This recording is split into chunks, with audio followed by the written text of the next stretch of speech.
स्वागत है आप सभी का फ्यूचर पीसीएस में।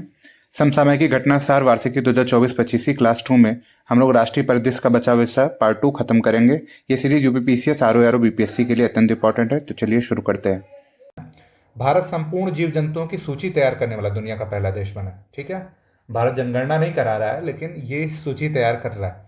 ठीक है, अच्छा है। वैसे जनगणना होके क्या होगा। केंद्रीय पर्यावरण मंत्री भूपेंद्र यादव 30 जून 2024 को जूलॉजिकल सर्वे ऑफ इंडिया द्वारा आयोजित एनिमल टेक्सोनॉमी समिट 2024 में कहा गया कि 1,04,561 प्रजातियों को कवर किया गया। आदमी से अच्छे तो पौधे और जीव ही हैं। ठीक है, कम से कम दूसरे का जीना तो उभर नहीं कर रहे हैं, इनको गिनते हैं। तो ये जो जूलॉजिकल सर्वे ऑफ इंडिया है, इसने ये गिनती की है और बताया कि इतने इतने लोग हैं। ठीक है, अब देखिए, शिखर सम्मेलन के दौरान 3 व्यापक विषयों टेक्सोनॉमी, सिस्टमैटिक्स इवोल्यूशन, पारिस्थितिकी, पशु व्यवहार, जैव विविधता संरक्षण, इन सब के लिए। हालांकि भारत जो है जैव विविधता के संरक्षण में काफ़ी पीछे आता है, लास्ट में लगभग आता है। विंग सीवी भारत की पहली इलेक्ट्रॉनिक माइक्रो कार रॉबिन को लॉन्च किया गया। ठीक है, देखिए इसका कंपनी का नाम विंग सीवी है। ठीक है, और जो मॉडल है छोटी इलेक्ट्रिक कार, इसका नाम है रॉबिन। ठीक है, बस ये 2 चीज़ ध्यान रखिए। मध्य प्रदेश में नया रातापानी टाइगर रिजर्व। ऐसा मत सोचिए कि ये आपको ऐसे ही किया जा रहा है, ये पहले पढ़ा गया है फिर फिल्टर किया गया है। ठीक है, तो जो जरूरी है वो पहले से ही पता है कि क्या बताना है। ठीक, तो एकदम शक मत रहिए कि स्किप हो रहा है, जो इंपॉर्टेंट है उसको डिटेल बताया जाएगा। मध्य प्रदेश में नया रातापानी टाइगर रिजर्व। ठीक है, राज्य सरकार ने रातापानी वन्यजीव अभयारण्य को टाइगर रिजर्व में बदलने का ये निर्णय लिया है। एनटीसीए ने 2011 में इसके लिए सैद्धांतिक सहमति दी थी है। ठीक है, नए रातापानी टाइगर रिजर्व में बाघ और तेंदुओं की संख्या 3,000 से अधिक वन्यजीव इसमें शामिल हैं। ठीक है, ये 8वां टाइगर रिजर्व होगा मध्य प्रदेश का। ठीक, ये रायसेन जिले में फैला हुआ है। ये 3 चीज़ें आपको ध्यान रखनी है। कश्मीर विश्व शिल्प शहर का प्रमाण पत्र इसको मिला है। किसने दिया है प्रमाण पत्र?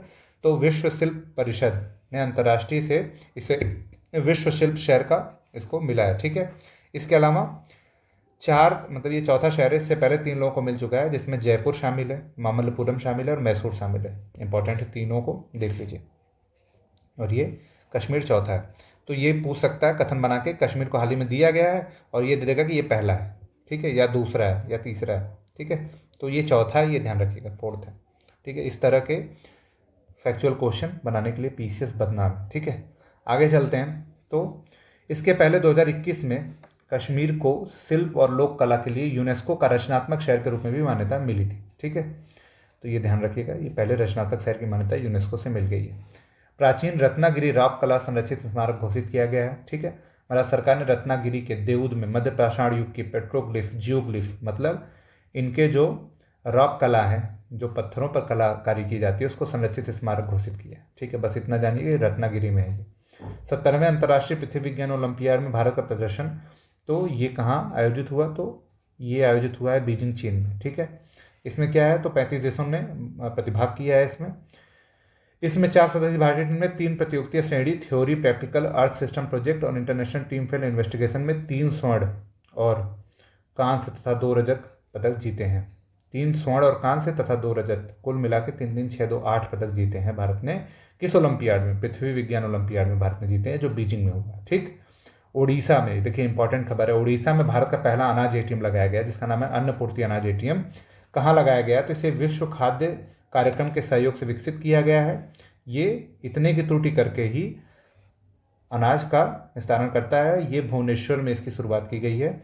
इसको ओडिशा के सभी 30 जिलों में विस्तारित करने की योजना है। पूरे भारत में लगा देना चाहिए अगर इंफ्रा हो तो। ठीक है, आगे चलते हैं हम लोग।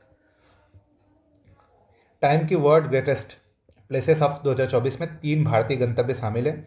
देखने लायक शहर कौन कौन से भैया? तो इसमें देखिए कौन कौन से शहर देखने लायक हैं। तो इसमें यहाँ पे 3 शहर भारत के हैं, देखते हैं। ये देखिए यहाँ पे ये तीनों शहर हैं। इसमें हैदराबाद का एक जगह है जिसका नाम है म्यूजियम ऑफ सॉल्यूशन, मूसो। ठीक है, ये हैदराबाद तेलंगाना में। इसके अलावा यहीं का चॉकलेट फैक्ट्री मनन चॉकलेट और हिमाचल प्रदेश का एक रेस्टोरेंट नार, ये 3 चीज़ें इसमें शामिल हैं। ठीक है, हैदराबाद से ही 2 चीज़ शामिल है और एक चीज़ शामिल है आपके हैदराबाद तेलंगाना से 2, एक फैक्ट्री है मनम चॉकलेट की और एक म्यूज़िक ऑफ सॉल्यूशन है हिमाचल प्रदेश का एक रेस्टोरेंट, इसका नाम है नार। पैसा हो तो जाके देख आइए। आगे चलते हैं। तो बस इसमें आगे चलेंगे तो बनेरघट्टा जैविक उद्यान में देश की सबसे बड़ी तेंदुआ सफारी का उद्घाटन किया गया है। ये कर्नाटक में है, पहले तो ये जानिए। ठीक है, वर्तमान में यहाँ 14 तेंदुए हैं। बन्नरघट्टा बेंगलुरु के पास अनेकल रेंज की पहाड़ियों पर स्थित है, ये इंपॉर्टेंट है, ठीक है। 2004 में इसको जैविक उद्यान बनाया गया, राष्ट्रीय उद्यान से, बन्नरघट्टा राष्ट्रीय उद्यान से अलग करके, ठीक है। अब इसे क्या बनाया जा रहा है, इसे बनाया जा रहा है अब तेंदुआ सफारी, और 2006 में इसको भारत के पहले तितली पर्यावास का भी उद्घाटन किया गया था यहाँ पे, ठीक है। ये 3-4 चीज़ें इसके बारे में जानिए, ठीक। आगे चलते हैं। अगला है प्रोजेक्ट अस्मिता। क्या है ये, तो ये 22,000 किताबें तैयार की जाएंगी अस्मिता परियोजना के तहत। क्या किया जाएगा इसमें, इनका ट्रांसलेशन किया जाएगा, ठीक है। बहुभाषा, इसमें दो अन्य महत्वपूर्ण पहले बहुभाषा शब्दकोश तथा रियल टाइम ट्रांसलेशन आर्किटेक्चर का शुभारंभ किया जाएगा। देखिए क्या है, शिक्षा मंत्रालय और यूजीसी के सहयोग से, तो ये इंपॉर्टेंट है कि कौन कौन सा इसमें इन्वॉल्व है। तो इसमें शिक्षा मंत्रालय और यूजीसी इन्वॉल्व है अस्मिता परियोजना में। ये 22,000 किताबें 5 वर्षों में भारतीय भाषाओं में इसका ट्रांसलेशन करेगा, ठीक है। इसका फुल फॉर्म नहीं लिखा है, इसका फुल फॉर्म है ऑगमेंटिंग, यहाँ मैं लिख दे रहा हूँ, augmenting study material in Indian language through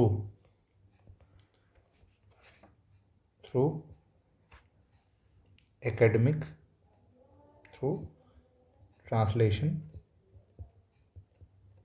and academic writing, ठीक है, राइटिंग, ठीक। तो इससे ए लिया गया है, इससे ट्रांसलेशन लिया गया है, ये है आई, ठीक है, ये है SM, ठीक। तो ये हो गया अस्मिता, ठीक है, आपका ये तैयार हो गया। आगे चलते हैं। तो ये जान लीजिए कि किससे रिलेटेड है, मेनली फुल फॉर्म पूछ दिया तब तो मान लीजिए क्वेश्चन ही बन गया।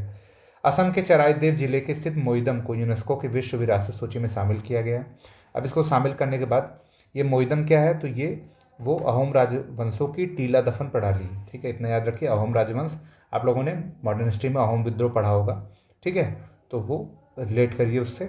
आगे चलते हैं। तो ये 46वां सत्र का आयोजन विश्व धरोहर समिति के भारत के नई दिल्ली में 46वें सत्र में इसको दिया गया। अब भारत में 43 टोटल हो गए इनकी संख्या, ठीक है। बस इतना याद रखिए कि ये मोइदम का शाब्दिक अर्थ है आत्मा का घर, ठीक। ये अहोम की दफन प्रणाली है। अब 43वां ये स्थल था, ठीक है। कौन कौन सा है, तो इसमें 35 स्थल जो है सांस्कृतिक हैं, 7 प्राकृतिक हैं तथा 1 मिश्रित है, ठीक है। कंचनजंगा शायद मिश्रित है, ठीक है। आगे चलते हैं। बिम्स्टेक विदेश मंत्रियों का सम्मेलन नई दिल्ली में संपन्न हुआ है, ठीक है। अब बिम्स्टेक पे भारत ध्यान दे रहा है सार्क के बाद। इसमें एस जयशंकर की अध्यक्षता में इस सम्मेलन में सुरक्षा, कनेक्टिविटी, व्यापार, निवेश आदि के बारे में ये हुआ। ये ऐसा पहला सम्मेलन है बैंकॉक संगठन के विदेश मंत्रियों का ऐसा पहला संगठन बैंकॉक में 17 जुलाई 2023 को संपन्न हुआ था। ऐसा क्यों है, अभी जल्दी में ही इसके सम्मेलन को रेगुलाइज किया गया है, मतलब अब ये रेगुलर स्तर पे हो रहा है, ठीक है। इससे पहले ये केवल ऐसे स्लीपिंग मोड में था बिम्स्टेक, ठीक है। भारत अब इसमें क्या कर रहा है, भारत इसमें अब जान फूंक रहा है। भारत के लिए बिम्स्टेक देशों का संबंध नेबरहुड फर्स्ट एक्ट ईस्ट और सागर प्रणाली, सागर मतलब security and growth for all in region के नीतियों का हिस्सा है। 3 नीतियां हैं, neighbourhood first, east, act east और सागर, ठीक है। इन दोनों के बीच में गैप नहीं दिया है, इस वजह से कन्फ्यूजन हो रहा है। नेबर ये पहली नीति है, ये दूसरी है और ये तीसरी, ठीक है। सागर का फुल फॉर्म भी हम लोगों ने देख लिया, ठीक है। आगे चलते हैं। बिम्स्टेक का अगला छठा शिखर सम्मेलन सितंबर 2024 में थाईलैंड के बैंकॉक में प्रस्तावित था, लेकिन 23 अगस्त 2024 को वहाँ के विदेश मंत्रालय ने जारी विज्ञप्ति में कहा कि सरकार के पलटने की वजह से ये नहीं हो पाएगा, ठीक है। नील कुरुंजी संकटग्रस्त प्रजाति के रूप में वर्गीकृत हो गया। ये कहाँ की प्रजाति है, तो ये संकटग्रस्त, पहले तो ये जानिए कि ये संकटग्रस्त प्रजाति हो गई है। ये एक स्थानिक झाड़ी है जो दक्षिण पश्चिमी भारत के 5 पर्वतीय प्रदेशों में अधिक ऊंचाई वाले 16 ग्रासलैंड इकोसिस्टम पर देखी जाती है, ठीक है। ये नीलकुरुंजी कहाँ देखी जाती है, तो ये नीलगिरी में देखी जाती है। आगे चलते हैं। ये तो लोकसभा अध्यक्ष 2024-25 सत्र के लिए 6 नई समितियों का गठन किया है, जिसमें लोक लेखा समिति सबसे इंपॉर्टेंट है, जिसको हम लोग कहते हैं PAC, ठीक है। इसके अध्यक्ष हैं कांग्रेस के सांसद KC वेणुगोपाल। इसके अलावा PAC के वैजयंत पांडा है। इसके अलावा इंपॉर्टेंट इतनी नहीं रहती है, लेकिन देख लेंगे, बस ये दोनों सबसे इंपॉर्टेंट है, ठीक है। और अनुमानों पर समिति है, अनुसूचित जातियों की समिति है, पिछड़ा वर्ग के लिए समिति है, लाभ का पद संयुक्त समिति है जो लाभ का पद बताती है कौन सा है कौन सा नहीं है। आगे चलते हैं। उत्तराखंड की पहली पक्षी गैलरी, ठीक है। तो उत्तराखंड वन विभाग ने देहरादून के जाली ग्रांट स्थित प्रकृति शिक्षा केंद्र में उत्तराखंड की पहली पक्षी गैलरी की स्थापना की है, ठीक है। बस इतना याद रखना है। दो चीज़ें, हिमालयन मोनाल और हिमालयन ग्रिफॉन, ये वहाँ की प्रजातियाँ हैं, ये ध्यान देना है, ठीक है। ये जो हिमालयन मोनाल है, इसे इंद्रधनुषी पंख इसे अनोखा बनाते हैं। ये उत्तराखंड का राज्य पक्षी भी है, ठीक। इसके अलावा ये हिमालयन ग्रिफॉन एक गिद्ध है, ऊंचाई वाले क्षेत्रों पर पाया जाता है। रूफस बेलिस वुडपेकर जंगलों में पाया जाने वाला एक कठफोड़वा है। और ब्लैक हेडेड जे एक वाचाल पक्षी है जो जंगली इलाकों में देखा जाता है। ये सारी चीज़ें वहाँ के पक्षी हैं, ठीक है। ये यूपीएससी में पूछ लेता है, इन्वायरमेंट कितना नीचे घुस के, यहाँ नहीं पूछता है। दूसरा स्वदेशी 700 मेगावाट परमाणु ऊर्जा रिएक्टर कहाँ बनाया गया है, तो ये काकरापार में। अभी हम लोगों ने देखा कलपक्का में फास्ट ब्रीडर रिएक्टर बनाया गया था, जबकि ये दूसरा स्वदेशी 700 मेगावाट परमाणु ऊर्जा रिएक्टर काकरापार में है। अब बोल रहा है कि अगर पूरी क्षमता से काम करेगा तो KPS Kakrapar atomic power station का 4700 मेगावाट की पूर्ण क्षमता तक पहुंचने से ये 90% क्षमता पर काम कर रही है, ठीक है। इतनी मेगावाट इसकी क्षमता हो गई है, ठीक। वर्तमान में power corporation of India limited NPCIL वर्तमान में 8180 मेगावाट की कुल क्षमता के 24 रिएक्टरों पर काम कर रहा है, ठीक है। भारत में परमाणु ऊर्जा अभी पीछे है काफ़ी। ठाड़े बोरीवली में ट्विन टनल परियोजना कहाँ चली है, तो ये यही याद रखना है कि ये ठाड़े बोरीवली ट्विन परियोजना की आधारशिला रखी गई है। इसका बजट देखिए कितना ज़्यादा है, 16,600 करोड़ रुपये है, ठीक है। किसको दिया गया ठेका, ये सब नहीं याद रखना है। विश्व की पहली CNG मोटरसाइकिल फ्रीडम लॉन्च किया है बजाज ऑटो ने पुणे में, ठीक है। बजाज ने इसको लॉन्च किया है। पहला रोडेड्रॉन उद्यान कहाँ लगाया गया, तो उत्तराखंड के मनुस्यारी गांव में लगाया गया, ठीक है।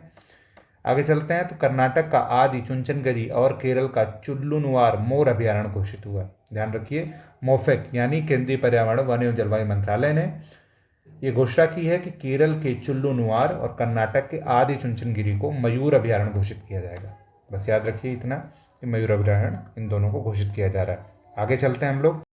हिंद महासागर की 3 संरचनाओं का नाम अशोक, चंद्रगुप्त और कल्पतरु के नाम पर रखा गया है, ठीक है। क्या नाम रखा गया, अशोक सीमा माउंट, चंद्रगुप्त रीच तथा कल्पतरु रीच के नाम पे रखा गया है, ठीक है। आगे चलते हैं, तो IIT दिल्ली के आइडियाज़ फॉर लाइफ पहल की शुरुआत की गई है। तो किसने की है, तो भूपेंद्र यादव ने नई दिल्ली में भारतीय प्रौद्योगिकी संस्थान IIT में आइडियाज़ फॉर लाइफ पहल की शुरुआत की है। यही सबसे इंपॉर्टेंट है, लाइफ पहल, इसका फुल फॉर्म है लाइफ स्टाइल फॉर एनवायरनमेंट, ठीक। आगे चलते हैं, तो शून्य शुद्ध कार्बन उत्सर्जन वाला भारत का पहला एयरपोर्ट इंदिरा गांधी अंतर्राष्ट्रीय हवाई अड्डा बना है, ठीक है। इसको एयरपोर्ट काउंसिल इंटरनेशनल ने एयरपोर्ट कार्बन प्रत्यापन ACA कार्यक्रम के तहत नेट जीरो कार्बन उत्सर्जन हवाई अड्डे दर्जा प्राप्त करने वाला पहला भारतीय हवाई अड्डा बना है, ठीक है। इतना ध्यान देना है। एक बार कोची हुआ था इसी तरह, तो उसको पूछा हुआ था क्वेश्चन में, ठीक है। भारत की पहली मंकी पॉक्स RT-PCR किट, तो इसका नाम क्या है, तो विशाखापट्टनम जैसे आंध्र प्रदेश मेट्रिक जोन में, कहाँ पे, आंध्र प्रदेश के मेट्रिक जोन में एरबा MDX monkey pox RT-PCR kit को लॉन्च किया गया है, ठीक है। किसने लॉन्च किया है, तो ये मेट्रिक जोन आंध्र प्रदेश की AMTHZ ने इसको लॉन्च किया। इसका नाम क्या है, अरबा MDX। ये किसके लिए है, तो ये भारत की पहली monkey pox RT-PCR kit launch की गई है, ठीक है। आगे चलते हैं, तो स्वास्थ्य मंत्रालय ने जो पारंपरिक इलाज था TB का, उसके जगह BPALM एक नया इलाज घोषित किया है, जो कि पहले की तुलना में ज़्यादा कारगर बताया जा रहा है। BPALM, ठीक है। जो पहले मल्टीपल ड्रग थेरेपी थी MDT, उसके स्थान पे इसे कहा जा रहा है कि ये ज़्यादा है। तो ये देखिए, जो MDR था पहले का, MDR था, MDT नहीं था, MDR TB था, उसके जगह BPALM पद्धति को दिया गया है, ठीक है। कहा जा रहा है कि ये TB के इलाज के लिए नवीन पद्धति है, इसमें कुछ नई दवाओं को ऐड किया गया है, ठीक है। दवाओं का नाम इंपॉर्टेंट नहीं है। आगे चलते हैं, एशिया का पहला स्वास्थ्य अनुसंधान संबंधी प्री क्लिनिकल नेटवर्क सुविधा, एशिया की पहली स्वास्थ्य अनुसंधान संबंधी प्री क्लिनिकल नेटवर्क सुविधा कहाँ पे इसका उद्घाटन हुआ है, तो इसका उद्घाटन फरीदाबाद हरियाणा में किया गया है। इसको translational health science and technology institute THSTI में इसका उद्घाटन जितेंद्र सिंह ने किया है। एशिया की पहली स्वास्थ्य अनुसंधान संबंधी प्री क्लिनिकल नेटवर्क सुविधा है ये, ठीक है। ये एशिया की पहली और दुनिया की 9वीं प्रयोगशाला ऐसी है, ठीक है, इसलिए इंपॉर्टेंट हो जाती है। आगे चलते हैं, अब देखिए ये ज़्यादा इंपॉर्टेंट है। नए आपराधिक कानूनों के क्रियान्वयन के लिए 4 ऐप लॉन्च किए हैं। अब ये पूछ सकता है कौन सा ऐप इसमें नहीं है, ठीक है। पहला है ऐप ई-साक्ष्य, दूसरा है ई-समन ऐप, तीसरा है न्याय सेतु डैशबोर्ड और चौथा है न्याय श्रुति ऐप। ये चारों लॉन्च किए गए हैं, ठीक है। अब देखिए, भारतीय दंड संहिता जो 1860 था, उसका नाम बदल के भारतीय न्याय संहिता 2023 हो गया है, तथा दंड प्रक्रिया संहिता 1973 को भारतीय नागरिक सुरक्षा संहिता 2023 किया गया है, तथा 1872 के भारतीय साक्षरता अधिनियम को 2023 का साक्षरता अधिनियम कर दिया गया। 2023 में तीनों कानून बदल गए, अब धाराएं सारी बदल गई। देश का पहला भूमिगत संग्रहालय ये हुमायूं का मकबरा हुआ है, ठीक है, दिल्ली में स्थित है। हुमायूं के मकबरे को क्या कहा जाता है? इसको कहा जाता है मुगलिया खानदान का कब्रगाह, ठीक है। इसी में सबको गाड़ दिया था 1857 क्रांति के बाद, जितने थे उनके राजकुमार बहादुर शाह जफर के। राज्य संग्रहालय कॉन्क्लेव का आयोजन कहाँ किया है? तो नई दिल्ली में इसका किया गया है, ठीक है। दुनिया का सबसे बड़ा संग्रहालय युगीन भारतीय संग्रहालय बनाने के लिए केंद्र सरकार परियोजना में योगदान किया जा सकता है, ये कहा जा रहा है कॉन्क्लेव में, ठीक है। केंद्र सरकार ने सेंट्रल विस्टा पुनर्विकास परियोजना के हिस्से के रूप में केंद्र सरकार ने नई दिल्ली के रायसीना हिल्स के पास नॉर्थ और साउथ ब्लॉक में युगीन भारतीय संग्रहालय स्थापित करेगी, ठीक है। कहाँ करेगी ये ध्यान लीजिए, केंद्र सरकार नई दिल्ली में रायसीना हिल्स के पास इसकी स्थापना करेगी, ठीक है। आगे चलते हैं, ये सब इतनी इंपॉर्टेंट नहीं है। ये देख सकते हैं गुरु घासीदास तमोर पिंगला छत्तीसगढ़ का चौथा बाघ अभ्यारण्य, ठीक, छत्तीसगढ़ का चौथा बाघ अभ्यारण्य राष्ट्रीय बाघ संरक्षण प्राधिकरण के अनुमोदन से इसको घोषित किया गया, ठीक है। और इसकी कहानी नहीं जाननी कि कब क्या कैसे हुआ था। अब देखिए आगे चलते हैं।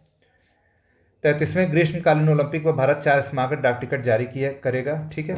भारतीय डाक विभाग द्वारा जारी किए गए 4 डाक टिकट में 4 ओलंपिक खेल भाला फेंक, फील्ड हॉकी, नौकायन तथा टेबल टेनिस को दर्शाते हैं, ठीक है।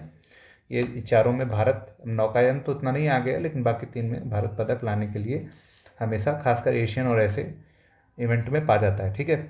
भारत में 3 अर्धक्षेत्र को रामसर स्थल घोषित किया गया, जिसमें तमिलनाडु के 2 हो गए हैं, तमिलनाडु का 18 हो गया सबसे ज़्यादा। इसमें नंजरायण और काजू वैली जो है तमिलनाडु के हैं, मध्य प्रदेश का तवा जलाशय है। मध्य प्रदेश जो नर्मदा नदी बहती है, जो नर्मदा नदी मध्य प्रदेश की है, उसकी जो सबसे बड़ी सहायक नदी है उसका नाम है तवा, ठीक है। अब तवा नदी पे बांध बना हुआ है, उसी के पीछे है तवा जलाशय, ठीक है। तो ये क्या हो गया? ये आर्द्रभूमि हो गई। काजू वैली और नंजरायण, ठीक है, ये दोनों तमिलनाडु में स्थित हैं, ठीक है।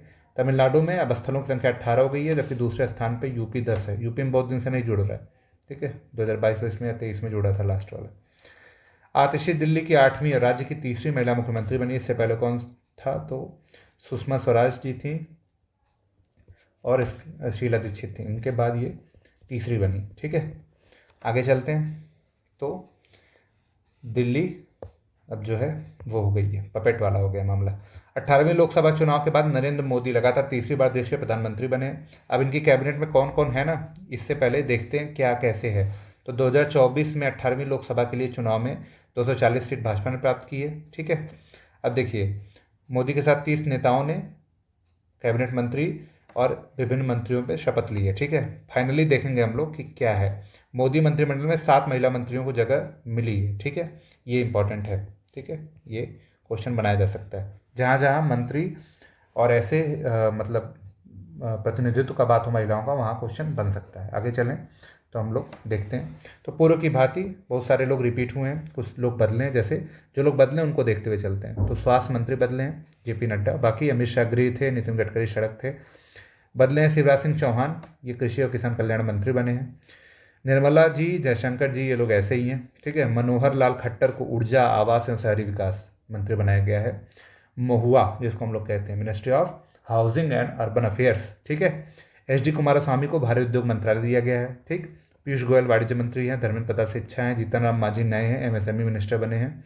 राजीव रंजन जो आरजेडी नहीं जेडीयू के खाते से पंचायती राज तथा मत्स्य पालन मंत्री बने हैं। लल्लन सिंह पशुपालन और डेयरी मंत्री बने हैं। सब लोकल मंत्री दिया है इन लोग को। सर्बानंद सोनोवाल पहले बंदरगाह मंत्री रहे थे कुछ दिन तक, तो उनको दिया है। राम मोहन नायडू जो हैं ये नागरिक उड्डयन के मंत्री बने हैं, जबकि वीरेंद्र कुमार सामाजिक न्याय और अधिकारिता मंत्री बने हैं, ठीक है।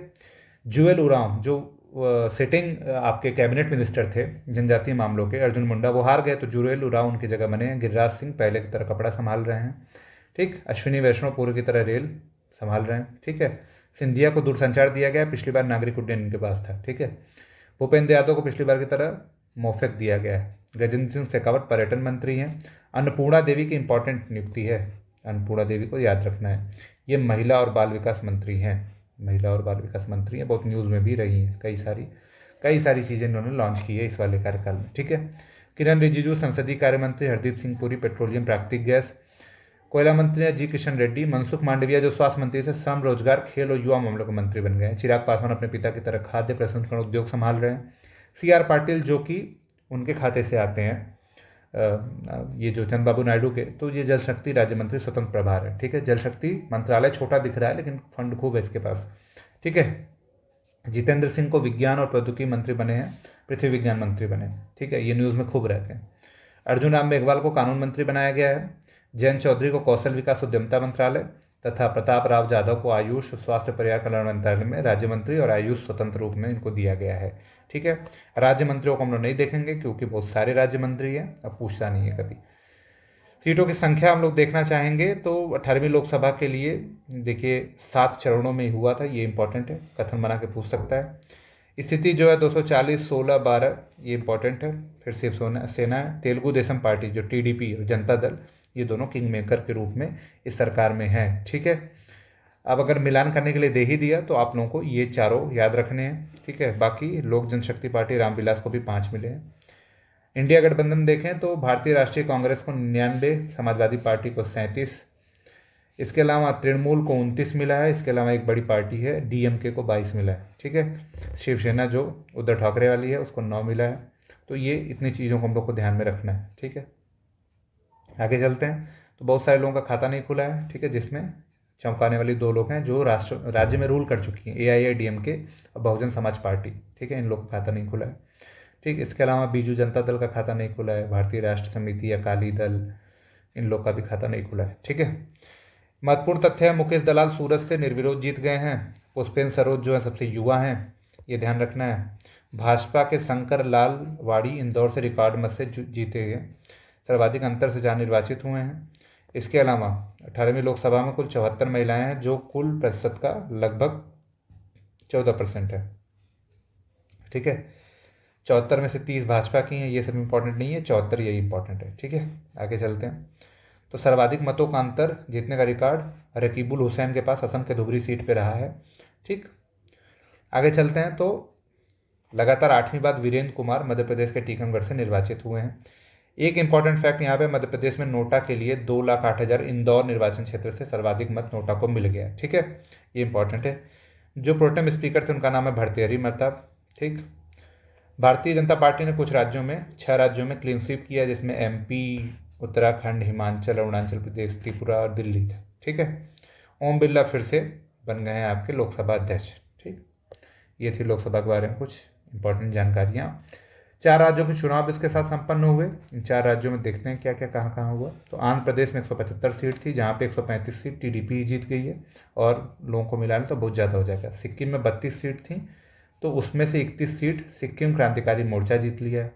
अरुणाचल प्रदेश में भाजपा पहले से भी अधिक मजबूती से शासन में आ गए हैं। ठीक, तो ये हो गया आपका सिक्किम, अरुणाचल, उड़ीसा में बीजू जनता दल के 24 वर्षों का शासन का अंत हुआ, पहली बार भाजपा में पूर्ण बहुमत से सरकार का गठन हुआ है। ठीक है, तो ये इतनी चीज़ें याद रखनी है। आगे चलते हैं, कोझीकोड भारत का पहला यूनेस्को साहित्य शहर घोषित हुआ है। ठीक है, ये क्वेश्चन इंपॉर्टेंट है, यूनेस्को साहित्य शहर कौन घोषित हुआ है, तो उत्तरी केरल में स्थित कोझीकोड इंपॉर्टेंट है, ये ध्यान रखिएगा।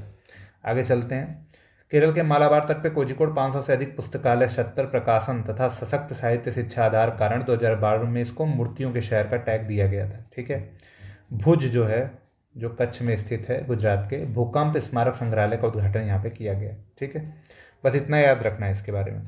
भारत की सबसे बड़ी जलवायु घड़ी नई दिल्ली में लगाई गई है, रफ़ी मार्ग पे। जलवायु घड़ी क्या कहती है? जलवायु घड़ी ये उत्सर्जन नापती है। ठीक है, वहाँ तक पहुँचने के लिए जो हमारे लक्ष्य हैं उनके लिए घड़ी का काम करती है। कश्मीर में विश्व के सबसे ऊंचे रेलवे पुल पर पूर्ण ट्रेन ट्रायल का उद्घाटन हुआ है। यह विश्व का सबसे ऊंचा एकल मेहराब वाला रेलवे पुल है। कहाँ पे है ये भैया? ये देखते हैं तो ये जम्मू कश्मीर के रियासी जिले के बक्कल और कौरी के बीच में स्थित 1.3 किलोमीटर लंबा चिनाब नदी तल से 359 मीटर ऊंचा स्थित है। तो ध्यान क्या देना है, ये रियासी जिले में है, चिनाब नदी पे है, एकल मेहराब वाला पुल है। ठीक है, इस पर भी दौड़ा के लोग ट्रेन देख लिए कि गिर रहा है कि नहीं गिर रहा है। ठीक है, चलते हैं आगे। Thiruvananthapuram zero waste to landfill मान्यता प्राप्त करने वाला पहला हवाई अड्डा है। अभी हम लोगों ने ऊपर देखा था क्या, हम लोगों ने देखा कि इंदिरा गांधी अंतर्राष्ट्रीय हवाई अड्डे को शून्य कार्बन उत्सर्जन वाला दिया गया। यहाँ पे तिरुवनंतपुरम को जीरो वेस्ट टू लैंडफिल मान्यता दी गई है। ठीक है, आगे चलते हैं तो WHO के हैदराबाद स्थित राष्ट्रीय भारतीय चिकित्सा विरासत संस्थान को मान्यता दी गई है। इंपॉर्टेंट है, क्वेश्चन आने के चांसेस हैं यहाँ से। ठीक है, तो देखते हैं क्या है इसमें। तो विश्व स्वास्थ्य संगठन WHO ने आयुष मंत्रालय के अंतर्गत हैदराबाद में राष्ट्रीय भारतीय चिकित्सा विरासत संस्थान NIIMH को क्या दिया है, इसको WHO के सहयोगी केंद्र के रूप में मान्यता दी है पारंपरिक चिकित्सा के लिए। ठीक है, 1956 में इसकी स्थापना हुई थी। NIIMH ने अमर पोर्टल विकसित करने में ये किया है, सहायता की है। 24 जून 2024 को घोषित यह मान्यता 4 साल की अवधि के लिए दी गई है, जिससे NIIMH ऐसा पाने वाला तीसरा भारतीय संस्थान बन गया है। पहला नहीं है, ये ध्यान रखना है। ठीक है, पहला 2 कौन है, इतना इंटरेस्ट नहीं लेना है। ये पहला नहीं है, क्वेश्चन में अगर पूछ लिया घुमा के पहला है तो फिर चक्कर खा जाएंगे। DD किसान चैनल इतना एडवांस हो गया है कि उसने AI एंकर कृषि और भूमि को लॉन्च किया है। ठीक है, कृषि और भूमि नाम के 2 AI एंकर किसने लॉन्च किए हैं, तो ये दूरदर्शन चैनल DD किसान ने लॉन्च किए हैं, सबको पीछे छोड़ दिया है। असम में आर्किड की नई प्रजाति खोजी गई है। ठीक है, तो असम के डिब्रू सैखोवा राष्ट्रीय उद्यान में नए आर्किड की केपीडियम एसामिकम प्रजाति खोजी गई है। ठीक है, आर्किड एक तरह का क्या है, एक संकटग्रस्त फूल है। रामचरितमानस पंचतंत्र सहृदय लोकलोचन यूनेस्को की विश्व स्मृति रजिस्टर में नाम दर्ज कराए हैं। कौन कौन लोग हैं इसमें, सुल्तान का सपना नामक एक रुकैया हुसैन का नारीवादी काल्पनिक उपन्यास है, तुलसीदास की रचित रामचरितमानस है, विष्णु शर्मा की पंचतंत्र है तथा आनंद वर्धन की सहृदय लोकलोचन है। इसमें दोनों का नाम आप लोगों ने अच्छे से सुना है। पंचतंत्र जो है वो संस्कृत की कहानियाँ हैं, जो कि क्या है, लोक कथाएँ हैं, एक तरह से काफ़ी पुरानी है, बोलते हैं 300 BC की है। तुलसीदास द्वारा रचित रामचरितमानस ये कब है, ये अकबर के काल में। ठीक है, इसको अकबर के काल में किया गया है। इसके अलावा अगर हम लोग देखें तो ऋगीतिका छंद में इसको लिखा गया है। आनंदवर्धन को देखते हैं तो आनंदवर्धन भारतीय काव्यशास्त्र पर एक ग्रंथ है, आनंदवर्धन द्वारा रचित सहृदय लोकलोचन भारतीय काव्यशास्त्र में। ये प्रसिद्ध सम्राट अवंती वर्मन जो थे 9वीं शताब्दी में कश्मीर में, उनके दरबारी थे। ठीक है, ये ध्यान देना है, आनंदवर्धन का नाम नहीं सुना था आज तक हम लोगों ने। भारत लगातार 6वें वर्ष वैश्विक इंटरनेट शटडाउन रिपोर्ट में शीर्ष स्थान पे है। तो ये शटडाउन कैसा है, शटडाउन जो गवर्नमेंट लेती है किसी भी डिस्टर्बेंस की वजह से। ठीक है, भारत उसमें पहले स्थान पे है। ठीक है, ध्यान देना है। एक्सेस नाउ और कीप इट ऑन गठबंधन द्वारा इसे किया गया है। तो ये सिकुड़ते हुए लोकतंत्र को बताता है। बोला है भारत ने कितनी बार लिया है, तो शटडाउन के मामले में भारत 2023 में इंटरनेट शटडाउन के 116 मामले दर्ज किए, जो 39 देशों में 243 मामलों का 41% अकेले भारत में ही हुआ है शटडाउन। ठीक है, पूरे विश्व में जितना हुआ है उसका 40% अकेले भारत में हुआ है। विश्व नहीं है, 39-40 देशों का ये बता रहा है। ठीक है, भारतीय वायुसेना ने भी आगरा में किया था शायद भीष्म पोर्टेबल अस्पताल का, आगरा के मलपुरा ड्रॉपिंग जोन में ड्रॉपिंग करके देखा था कि क्या ये सही ढंग से हो रहा है कि नहीं। तो भारतीय वायुसेना का एक सफल परीक्षण हुआ भीष्म पोर्टेबल अस्पताल को ड्रॉप करने का। ये कहाँ हुआ, आगरा में हुआ, इसलिए बहुत इंपॉर्टेंट है। भीष्म का फुल फॉर्म है भारत हेल्थ इनिशिएटिव फॉर सहयोग हित एंड मैत्री, ध्यान देना है। वनाग्नि रोकने के लिए पीरुल लाओ पैसे पाओ उत्तराखंड का एक मिशन है। उत्तराखंड में बहुत आग लगती है, तो वहाँ के जो मुख्यमंत्री पुष्कर सिंह धामी ने पीरुल लाओ पैसे पाओ मिशन का शुभारंभ किया है। सीधे क्वेश्चन राज्यों से पूछता है, अगर पूछा तो। भारत विश्व का तीसरा सबसे बड़ा सौर ऊर्जा उत्पादक, जापान को पछाड़ के भारत बन गया है। कौन, तो एम्बर नामक एक अंतर्राष्ट्रीय ऊर्जा विश्लेषण एजेंसी ने वैश्विक विद्युत समीक्षा 2024 की रिपोर्ट जारी की है। कहा है भारत 2023 में 113 बिलियन यूनिट के साथ तीसरे स्थान पर पहुंच गया है। पहले स्थान पर चीन 156 टेरावाट है, बाप रे बाप, चीन 156 टेरावाट है। दूसरा अमेरिका 33 टेरावाट है, फिर भारत का स्थान आता है। ठीक है, आगे चलते हैं।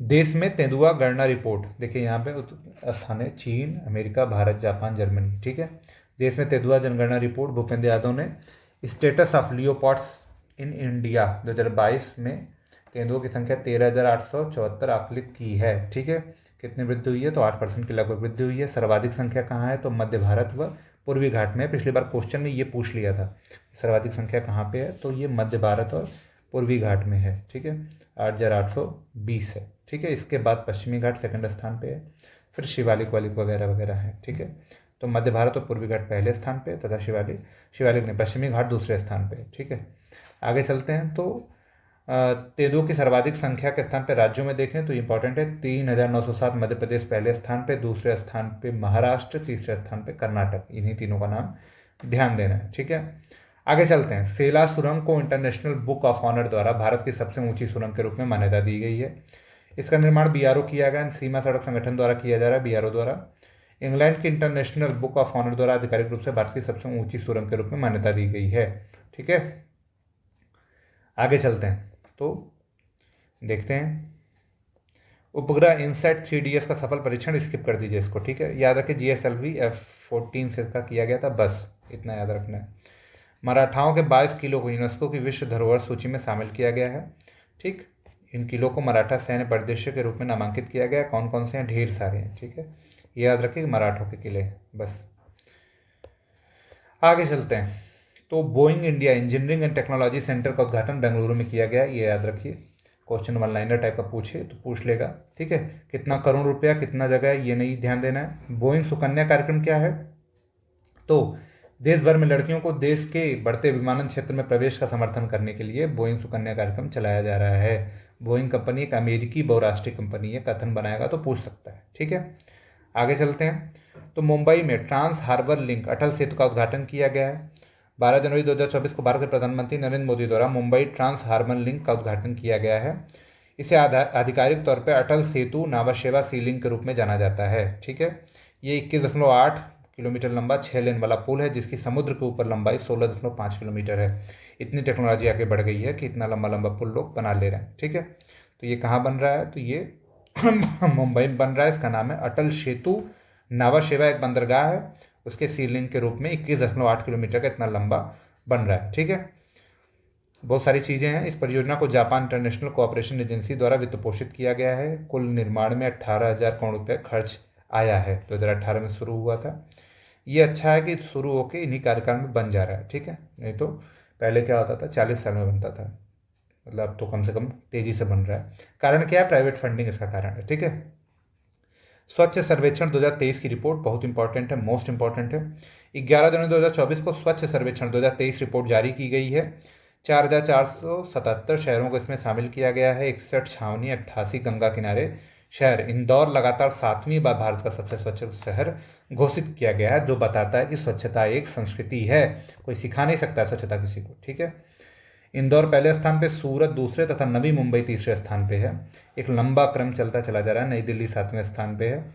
कोई यूपी का शहर मिल जाओ तो यूपी का शहर मिल गया, तो जो नोएडा है वो 14वें स्थान पे यूपी का शहर है। ठीक है, यूपी का एक ही शहर टॉप 20 में मुझे लग रहा है। ठीक, और बिहार का एक भी शहर नहीं है। ठीक, आगे चलते हैं तो 1 लाख से कम में सांसवड़ नामक एक शहर है महाराष्ट्र का, ये पहले स्थान पे है। स्वच्छ सावनी में महू कैंट, ये भी महाराष्ट्र का है, तो ये पहले स्थान पे है। ठीक है, गंगा शहरों में उत्तर प्रदेश की मौज है। टॉप 3 प्लेस वाराणसी, प्रयागराज, बिजनौर, ये तीनों यूपी के इसमें शामिल हैं। ठीक है, गंगा वाले में ये आ जाता है। ये इंपॉर्टेंट है, ये इंपॉर्टेंट है। 2 बार पूछा है एग्जाम में, 2 अलग अलग बार पूछा है। क्या है? सर्वश्रेष्ठ प्रदर्शन करने वाले शीर्ष राज्य, महाराष्ट्र पहले स्थान पे है, मध्य प्रदेश दूसरे, छत्तीसगढ़ तीसरे स्थान पे। मतलब मध्य भारत सफाई में आगे है। उत्तर प्रदेश बेचारा 9वें स्थान पे पड़ा हुआ है, जबकि बिहार बाहर है। ठीक है, निम्न प्रदर्शन करने वाले स्थानों में भी बिहार नहीं है। ठीक है, सबसे स्वच्छ राज्य का पुरस्कार महाराष्ट्र को मिला है, हो चुका है। चंडीगढ़ को सफाई मित्र सुरक्षित शहर पुरस्कार मिला है। वाराणसी को सबसे स्वच्छ गंगा शहर का पुरस्कार मिला है। नोएडा 5 स्टार रेटिंग मिली है भाई, नोएडा को। इंपॉर्टेंट है ये, इंपॉर्टेंट। ठीक, आगे चलते हैं। थोड़ा ही बचा हुआ है। भारत का पहला एक्सरे पोलरीमीटर उपग्रह सफलतापूर्वक लॉन्च किया गया है। एक्सपोसैट इसका नाम है। ठीक है, इतना कठिन नाम है। PSLV C58 के द्वारा इसको लॉन्च किया गया है। ठीक है, बस इतना ही ध्यान लेना है इसमें। वेटलैंड सिटी प्रमाणन में जनवरी 2024 में मध्य प्रदेश के इंदौर व भोपाल शहर तथा राजस्थान के उदयपुर शहर इसमें शामिल हैं। वेटलैंड सिटी प्रमाणन योजना में यही शहर शामिल हैं। ठीक है, जलवायु परिवर्तन मंत्रालय द्वारा चलाई गई अमृत धरोहर पहल रामसर साइटों के संरक्षण मूल्यों को बढ़ावा देने के लिए वेटलैंड सिटी प्रमाणन लक्ष्यों के अनुरूप है। बस उन्हीं तीनों का नाम याद रखें। कौन कौन से शहर हैं? उदयपुर, इंदौर और भोपाल। पार्वती काली सिंध चंबल लिंक परियोजना के लिए एक त्रिपक्षीय समझौता है। थोड़ा ध्यान दें तो मैप देख लीजिए अगर आप लोग यहाँ पे, तो ये जा रही है नर्मदा नदी। ठीक है, इससे पार्वती और काली सिंध मिलती है और नर्मदा खुद बेंट हो जाती है। तो इन तीनों को जोड़ देंगे, कह रहे हैं इन तीनों को जोड़ के जो बुंदेलखंड मालवा का क्षेत्र है, मालवा पठार का क्षेत्र है, इसको हम लोग हरा भरा कर देंगे। कैसे कर देंगे? इसके लिए 75,000 करोड़ रुपए खर्च होंगे। 75,000 करोड़ रुपए की ये संशोधित पार्वती काली सिंध चंबल नदी परियोजना है, 3 नदियों को जोड़ने की परियोजना है। ठीक है। 30-40 सालों तक लाखों लोगों को पेयजल की सुविधा स्थायी रूप से मिल सकेगी। 30-40 लाख लोगों की जिंदगी बदल जाएगी। 26 जिलों को आच्छादित कर देगा। ठीक है। 90% केंद्र सरकार वहन करेगा, 10% केवल राज्य सरकार को दिया है, फिर भी नहीं होगा। ठीक है। बहुत बड़ी परियोजना है। राजस्थान के 13 जिलों में है। ठीक। मध्य प्रदेश में बहुत सारे जिले हैं। पूरा मालवा का पठार ही ढक जाएगा, बता तो दिया आपको मैप बना के। ठीक है। आगे चलते हैं तो पेंच टाइगर रिजर्व भारत का पहला डार्क स्काई पार्क बनेगा। ठीक है। तो ये महाराष्ट्र और मध्य प्रदेश में इसका विस्तार है, 2 राज्यों में। ये भारत का पहला डार्क स्काई संरक्षित क्षेत्र हानले में स्थित भारतीय खगोलीय वेधशाला है। ठीक है। पहला कौन है डार्क स्काई संरक्षित क्षेत्र? हानले, जो लद्दाख में है। ठीक है। हानले ये कहाँ पे है? तो ये लद्दाख में है। ठीक है। यहाँ पे भारतीय खगोलीय वेधशाला भी स्थापित है।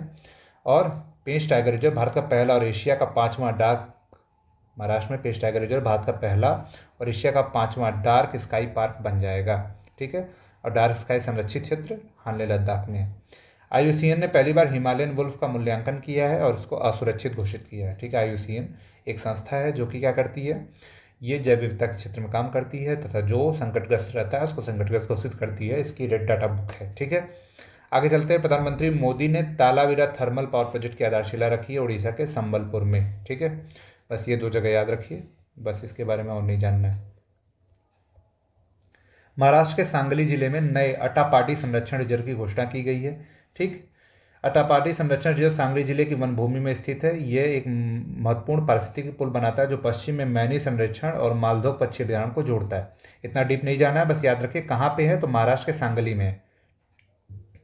अंबेडकर की सबसे ऊंची प्रतिमा स्टैचू ऑफ सोशल जस्टिस कहाँ बनाया गया? तो ये जगन मोहन रेड्डी, जो पहले मुख्यमंत्री थे आंध्र प्रदेश के, विजयवाड़ा में स्वराज मैदान में इसका निर्माण किया गया। ये 206 फीट ऊंची ये प्रतिमा है, इसमें 125 फीट प्रतिमा और 81 फीट उसका मंच है। ठीक है। इसको राम सुतार जी ने बनाया है। ठीक। आखिरी न्यूज़ है, भारत का पहला ग्राफीन केंद्र कहाँ है? तो केरल के त्रिशूर में पहला ग्राफीन केंद्र भारत का बन रहा है। ठीक है। तो ये थी हमारी राष्ट्रीय परिदृश्य। अब अगले में हम लोग अंतर्राष्ट्रीय परिदृश्य पढ़ेंगे। ठीक है। अंतर्राष्ट्रीय परिदृश्य राष्ट्रीय परिदृश्य से भी ज़्यादा स्कोरिंग है, तो ध्यान से उस वीडियो को देखिएगा। जुड़ने के लिए बहुत बहुत धन्यवाद। फ्यूचर पीसीएस हमारा चैनल है। ठीक है। इसको शेयर करिए। चैनल अभी नया है, आपके सपोर्ट की ज़रूरत है। फिर टेलीग्राम चैनल भी इसी नाम का है, फ्यूचर PCS 01। डिस्क्रिप्शन में लिंक है, उसको ज्वाइन करिए। यहाँ पे PDF, quiz, daily current affairs, GS revision सब कुछ मिल जाता है। जो भी काम का इन्फॉर्मेशन वगैरह भी एग्ज़ाम्स की मिल जाती है। ठीक है। तो बहुत बहुत धन्यवाद आप लोगों का जुड़ने के लिए।